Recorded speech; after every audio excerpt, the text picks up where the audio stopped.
took my 2 daughters to the supermarket. While I was picking out groceries, my older daughter suddenly ran over and said her little sister was gone. I thought she was just playing around, maybe hiding somewhere in a corner. So I rushed to the front desk and asked them to make an announcement, but there was still no news. The staff thought she might be hiding in the fitting rooms, so she took me there. I anxiously checked every single stall, but found nothing. Then she brought me to the security room. By reviewing footage from 10 minutes earlier, we saw my younger daughter being taken by a trafficker. I took a photo of the man from the screen. Before leaving, I told the staff not to call the police. After walking out of the mall, I made a phone call to my boss, asking him to pull up every record related to child crimes in the town. Then I sent the photo to Gary, telling him to identify the man as fast as possible. After that, I left my older daughter with my wife. Soon my boss sent me a location. I drove straight to the address and kicked the door open.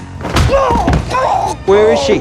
I pointed a gun at his head and demanded to know where my child was. But the man had no idea what I was talking about. I showed him the trafficker's photo, trying to get any information from him, but he truly knew nothing. It really wasn't him. I was panicking, but then I remembered. My boss's son-in-law had a grudge against me and once threatened revenge. So I found my boss and forced him to take me to his son-in-law. Soon we arrived at his house. Everybody down! What are you doing? Please, think about this.